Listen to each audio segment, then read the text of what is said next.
वंचित बहुजन आघाडीचा वंचित बहुजन आघाडीचा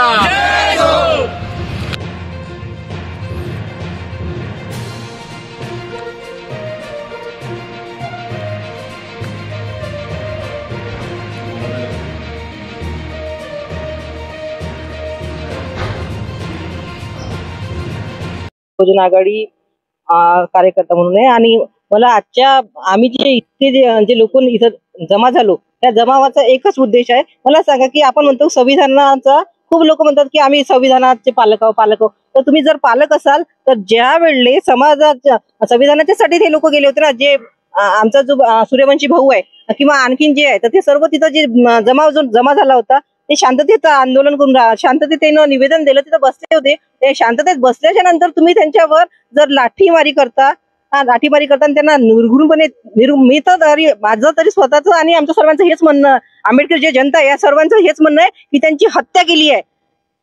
आमचा सर्व आंबेडकर जनतेचा हेच म्हणजे त्यांना आरोप आहे की त्यांची हत्या केली आहे. कारण मला सांगा की तुमच्या पोलीस कस्टडीमध्ये जर एका व्यक्तीचा मृत्यू होते तर याला जबाबदार कोण आहे? शासन सांगत असेल ना. हे शासनावरचं जर शासनच असं करत असेल, जो रक्षक आहे तो रक्षकच जर भक्षक बनत असेल तर मग आमचं स्वतः साधारण लोकांचं काय? आमच्या आम्ही वंचितच्या सर्व कार्यकर्त्यांचा मिळून आमचं हेच म्हणणं आहे की जे त्या याला जबाबदार आहे ते प्रशासन आहे की आणखीन कुणी, हे सर्व जे आहे मंत्री सर्वच त्याच्यानी आहे. असं नाही आहे की नुसतं प्रशासन. आता ह्या सर्वांवर कारवाई करा आणि जर कारवाई करत असाल, आता काल परभणीमध्ये एका व्यक्तीने त्याच्या सहकार्याने संविधानाची पुस्तिकेची अवहेलना केली. अवहेलना केल्यानंतर त्याला पोलिसांनी ताब्यात घेतले, परंतु इतर लोक त्याच्यासोबतचे पळून गेले आणि पोलिसांनी ताब्यात घेतल्यावर त्याला माथेफिरू आहे असं घोषित केले. त्याला माथेफिरू आहे असं घोषित केल्यामुळं आंबेडकरी समाजाच्या भावना दुखावल्या आणि समजदार माणूसच ते अवहेलना करू शकते. रस्त्याने चालत असं माथेफिरू तो सरळ जाते, तो जाऊन त्या पुतळ्यावर जाऊन ते त्या अवहेलना नाही करू शकत, म्हणजे तो त्याला समजते आपण काय करत आहोत म्हणून. पण पोलिसांनी जेव्हा त्या कायद्यांनी तिथल्या अधिकाऱ्यांनी म्हटलं की हा माथेफिरू आहे म्हणून तिथले लोक भडकले. त्याला जर ताब्यात घेऊन जर व्यवस्थित कारवाई केली असती तर हे लोक भडकले नसते. परंतु ज्या लोकांनी आंदोलन केले, आंदोलन करत असताना पोलिसांनी कोमिंग ऑपरेशन केले. पोलीस ऑपरेशन असे केले की कोणालाही पकडलं आणि आत टाकलं आणि बेशूट मारझोड केली. त्या मारझोडीमध्ये आमच्या भीमसैनिक सोमनाथ सूर्यवंशी याला इतकं मारलं त्यांनी की त्याच्या पाठीवरच्या जखमा आता पूर्ण व्हायरल होत आहे. मी माझ्या सर्व पोलीस बांधवांना दोष देत नाही. सर्वच पोलीस गुंड आहेत किंवा गुन्हेगार आहेत किंवा अशा वृत्तीचे आहेत असं मी म्हणत नाही. पण पोलिसांमध्ये काही देवही आहेत, काही दूतही आहेत, परंतु काही हैवानही आहेत. त्या पोलीस मधल्या हैवान कॅटेगरीच्या लोकांनी आमच्या एका भीमसैनिकाचा वध केला आणि त्या वधामुळे आमचे लोक सर्व महाराष्ट्र पेटला आहे. काल श्रद्धेय बाळासाहेब आंबेडकर परभणीला त्या ठिकाणी अंत्यविधीला होते. लोक आज दर्यापूर पेटलं असतं. त्या भीमसैनिकांनी आता तरी विचार करावा. तुमच्यावर जेव्हा अन्याय अत्याचार होतात तेव्हा काँग्रेस, राष्ट्रवादी, बीजेपी, शिवसेना तुमच्यासाठी रस्त्यावर येत नाही. पण आमच्यातलेच ते भीमसैनिक काँग्रेस संघ, राष्ट्रवादी संघ, शिवसेना संघ आणि बीजेपी संघ सांगतात की आम्ही आंबेडकरवादी आहोत. आंबेडकरवादी तुम्ही हा, पण तुमच्या मदतीला धावून आंबेडकरच येते. तुमच्या मदतीला धावून बाळासाहेब आंबेडकर आले. काल जर आंबेडकर तिथे आले नसते तर आज महाराष्ट्र पुरा पेटला असता. कारण साहेब तिथं आले आणि त्यांनी अंत्यविधी होईपर्यंत त्या लोकांना शांत केलं आणि थांबवलं. साहेब स्वतः वकील आहेत. स्वतः वकील असल्यामुळे ज्या लोकांनी आपल्या भीमसैनिकावर अन्याय केला, अत्याचार केला, त्याला वेदनादायक मरण दिलं आणि वेदना करू किती तळपला असेल तो. विचार करा त्याच्या पाठीवर किती खराब जखमा आहेत, किती तळप आली असेल त्याच्या मनाला, किती तळप असेल त्याच्यामध्ये. ही तळप आम्ही जाणवत आहोत. या तळपीचा बदला श्रद्धेय बाळासाहेब आंबेडकर कोर्टामध्ये ज्या पोलिसांनी त्यांना मारलं त्यांना फाशीची शिक्षा देण्यासाठी साहेब लढत राहतील आणि तशी याचिका आम्ही दाखल करणार आहोत कोर्टामध्ये.